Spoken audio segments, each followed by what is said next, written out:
He's a good man, Savannah, a good man.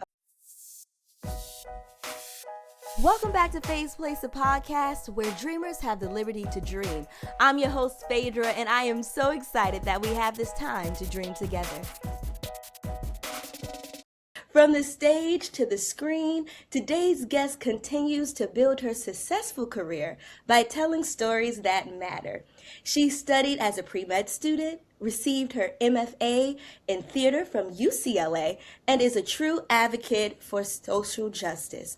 And she's appeared in movies and productions like Big Mama's House, Waiting to Exhale, as well as A Raisin in the Sun, just to name a few. Starletta DuPois reminds us that a career in the entertainment industry is not easy, but it is possible. Thank you for stopping by Faye's Place, Miss DuPois. How are you doing? I am so blessed. I am so blessed, and we always hear highly favored, but we are. That's true. So Yeah. it's a joy to say that. It's a joy to meet you. Phaedra is one of my favorite names. If I had a little girl, I would name her Phaedra, from years ago, and all the mythology and all that good stuff. So yeah. Yes, it means bright and shining. Yeah, of Yep. course. Oh, I love that. Awesome. So take us back to 5-year-old Starletta growing up in Philadelphia. What does she dream of becoming? Wow. Well, I can go back to two. Uh, my mom left when I was two, and I have a picture of me kind of looking this way. And whenever I used to see the picture, it was like, what am I going to get into next?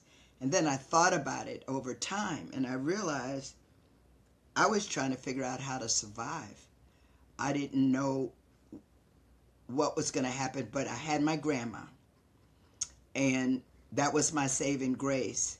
But grandma told me that education would be my way out of very humble beginnings. And my grandmother made sure I went to Seventh-day Adventist. A friend of hers who was a Seventh-day Adventist told her about Pine Forge Academy. It's upstate Pennsylvania, and it's a black boarding school.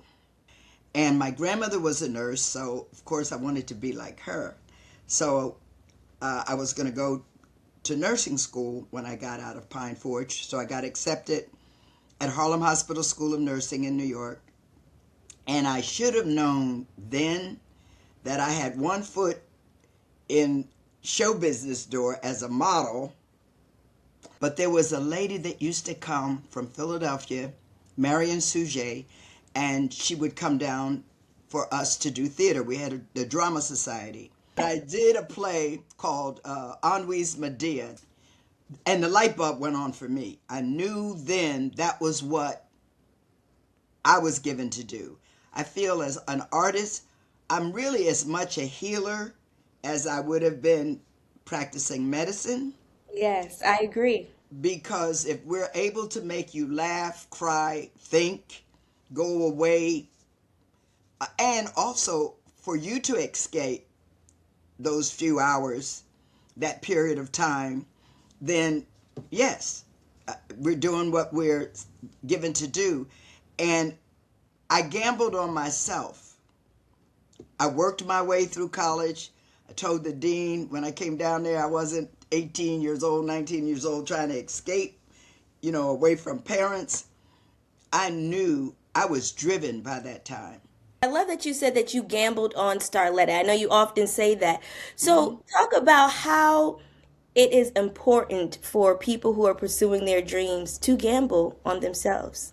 First thing, if this is what God has given you to do, and you have to know that in your gut, that you were gifted. I'm so happy that he said, you're an artist, Starletta.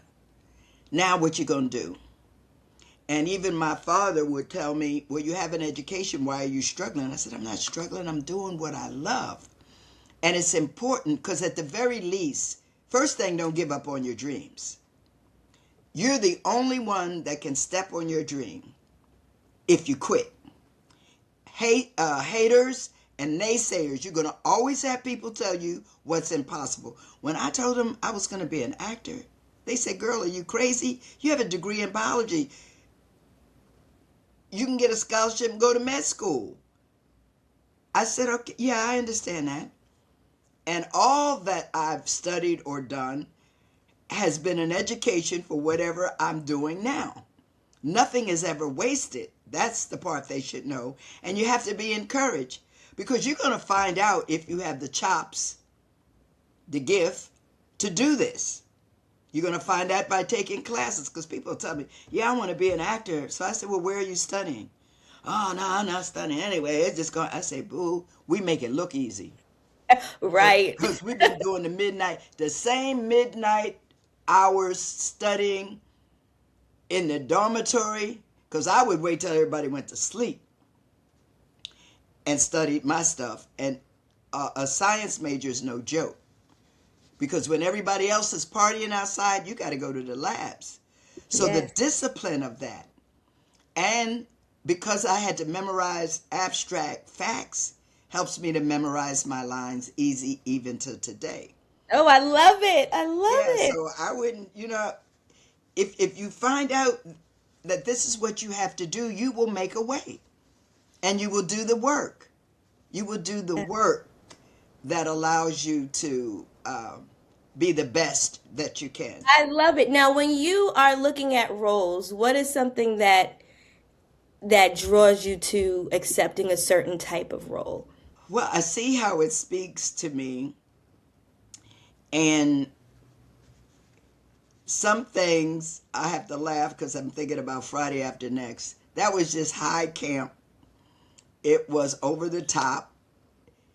Most comedians don't think that other actors have comedic chops, but Mike Epps and Ice Cube found out that I do. I can give as good as I get, because in New York, when we were working, we were doing drama, we were doing comedy, we were doing all sorts of things. And I also can feel in my gut if this is right for me to do. Some sides I'll get and I'll say, man, they'll say they want a diverse cast, but I can feel and know that it's for somebody that doesn't look like me. So I Mm. may audition anyway, Mm-hmm. just for the folk to see other possibilities. Because I've seen what I brought to a particular role and I didn't book it. I see they used what I gave them for someone else. And so Mm-hmm. I don't, I said, oh, wow, okay. Because what has my name on it, I'm going to do. And a lot of things God will send to me, i.e., one battle after another. I never had a casting director come to my house to audition me, ever.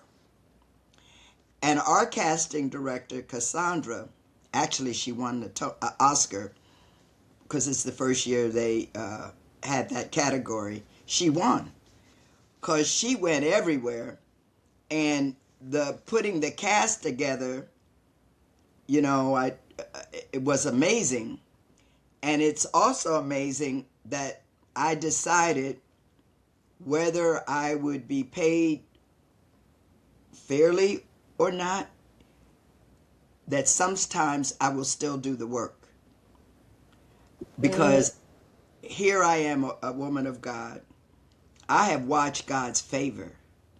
In the trailer, starting in April, before we opened in September, people were calling me and said, Starletta, I see you with Leonardo DiCaprio. God's favor. Because I Yeah. could have edited and put anything up over those months. Yeah. And God gave me his favor. And so it superseded anything else that was going on. Um, but, and then there's some things that I'll say, man, there's no way in the world.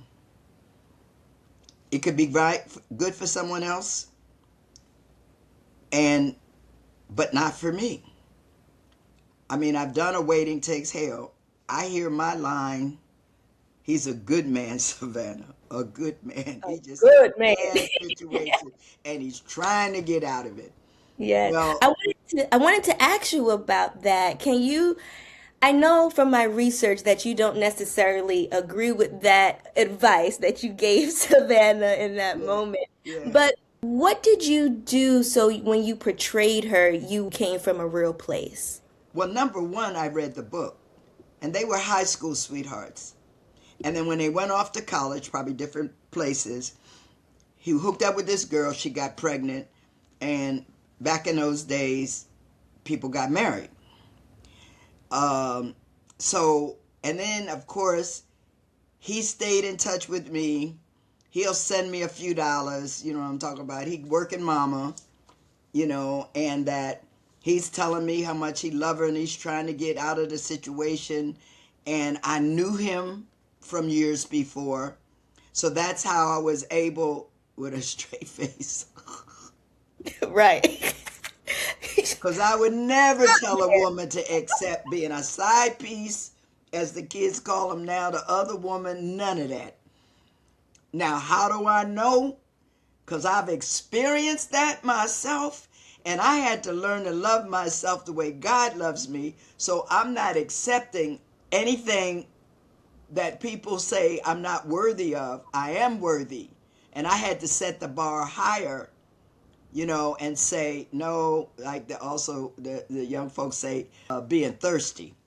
I Right. don't need Right. somebody so bad that I'm going to accept the game. Anything. Right. Mm-hmm. I brought this to, the talent agency, and the guy was so excited about me working with Leonardo. I said, well, wait a minute, he's working with me. Come on. I know that's right. And Leonardo's very humble, he's a sweetheart, you know, but he gonna get 25 million for this movie. Mm-hmm. And I will. was making sure Tiana, Regina, and Chase, they said to me at the premiere, they're standing on my shoulders. It's like they understand the struggle. Mm-hmm. They understood the inequities pay-wise.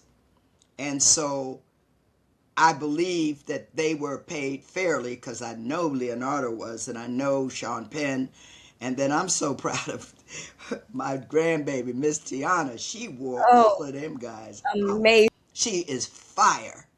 Yes. She is And the it girl. And yes. for me to see this now, I said all the stuff that I had to experience and go through to make sure these younger ones, they coming out, they not playing with folk.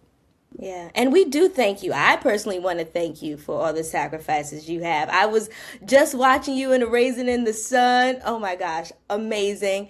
And I know you have a unique experience with the Raisin in the Sun because you was able to play Benitha and Ruth and then Lena Younger.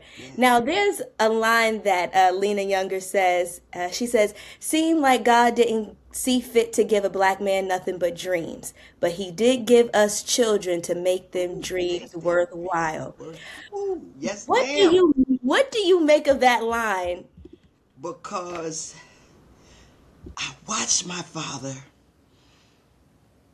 as a dental technician make anything you need for your mouth. And I watched him get paid meagerly, minimum. It was crazy, and it wasn't fair. He taught other people, and those people rose up over him. So when Lena is saying that, she know what Big Walter went through. That hard work killed him. I just think of a line, working and working like somebody's old horse, Mm-hmm. you know, and so that they could press that dream onto Walter Lee, Benitha, and then Ruth gets caught up in the possibilities that she can't have right now, but she's wishing that for her son, for them to move up out of here and have a fresh new start And so the beauty of understanding all of these women in this play has been, it still is a joy. I'm able to play Lena now, but playing Ruth, all my Walter Lees, I said I'm their good luck charm, because Glenn Turman was my first one. Mm-hmm. Jim Pickens, who's on Grace, was my second one. Then Bob Gossett, then Delroy Lindo, then Danny Glover, Redrick Williams. We did it at a small theater here. And my team now, Sheila and Kia, Sheila signed him, and they just flown through the roof. So I'm happy. I said, okay, so at this time in my life, it'd be great for me to get a series, and I'm working on one called Silver Sneakers. Love it. It's Golden Girls meets Sex and the City meets Girlfriend meets Harlem, called Silver Sneakers.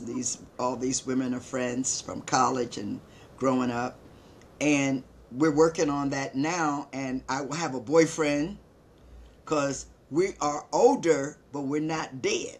Can I tell you something? I have a Nana. She's 88 years old, and she has a group of friends. It's the four of them, and we call them the Golden Girls. I mean, my Nana, she still wears her 6-inch heels, and she's all dressed up. And so, if you ever need some inspiration, I'll send you a picture of the Golden Girls. Well, yo, I would. If you She's think my about big that. sister. She got me by 3 years, and I'm looking to Yes. see that. I'm looking get, and I'm telling everybody, the water is beautiful up here. This last quarter, yes, it's wonderful. I tell folks, don't be afraid of getting older. First thing, getting older, you're going to get wisdom. See, we get knowledge and understanding as we're coming along, and wisdom kind of waits till you've been through some things. Now, you have been dropping gems. You've been telling us amazing things this whole entire interview. But what is advice that you would give to aspiring actresses and actors? Study.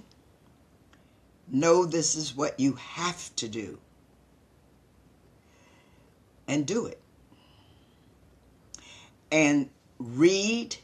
If you're a student, I would read all of August Wilson's plays, because he has set 100-year timeline for men and women in his plays. So you have monologues, you have a number of black writers before August to their pieces of work.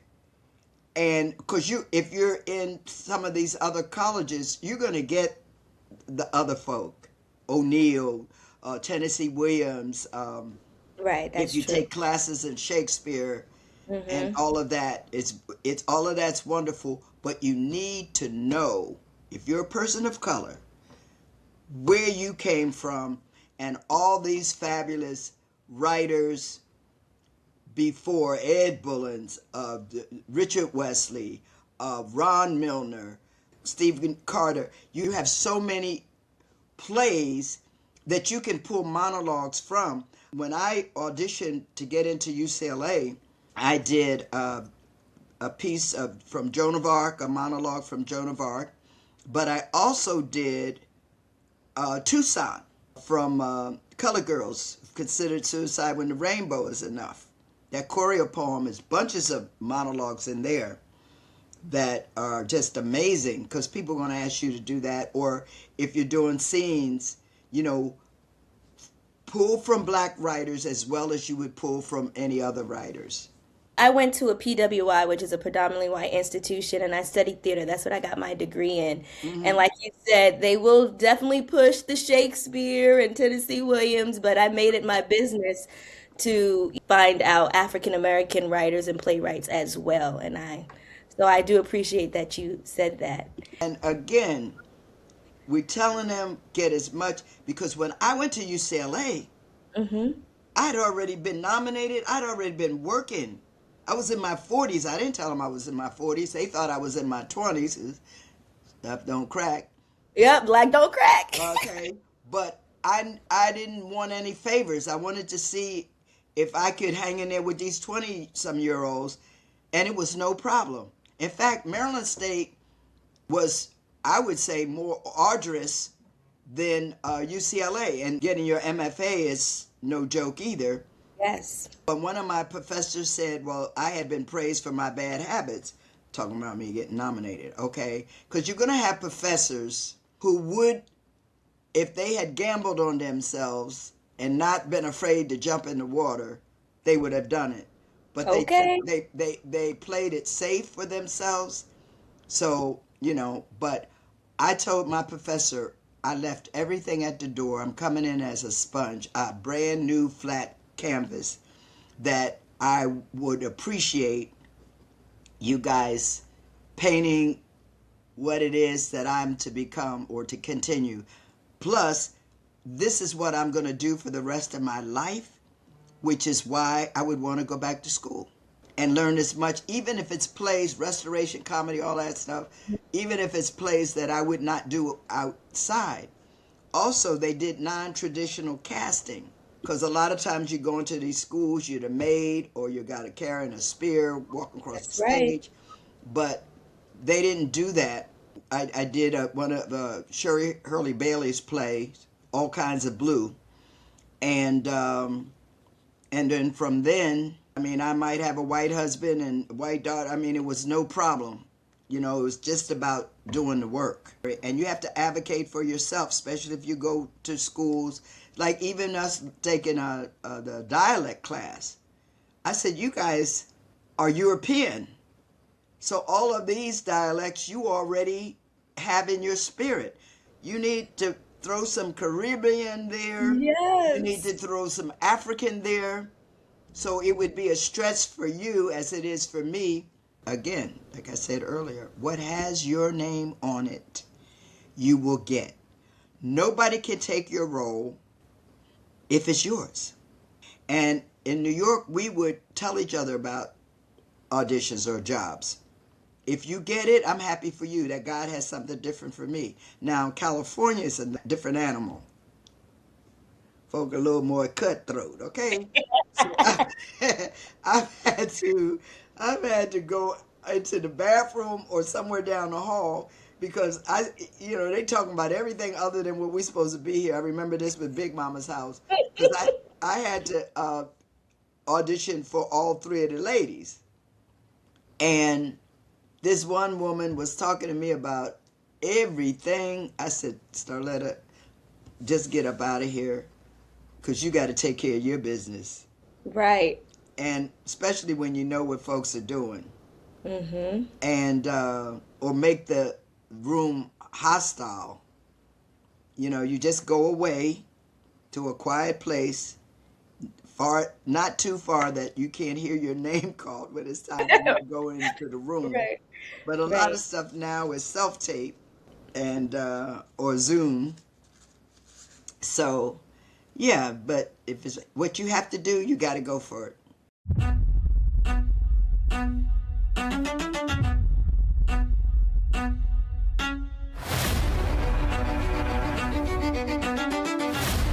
And I hadn't planned on being a single parent, and my boyfriend quit me for a very, very famous singer, but he did us both a favor because then he quit her. I have information. I got stuff to tell you. Hi friends, it's Phaedra, and you are listening to Faye's Place. Join us each week as we talk to industry insiders about their journey and what it takes to turn dreams into a reality. Whether you aspire to be in the entertainment field or just inspired by the hustle, count this as your backstage pass. Join us every Monday for a brand new episode. And also follow us on TikTok, Instagram, and Facebook at Faye's Place.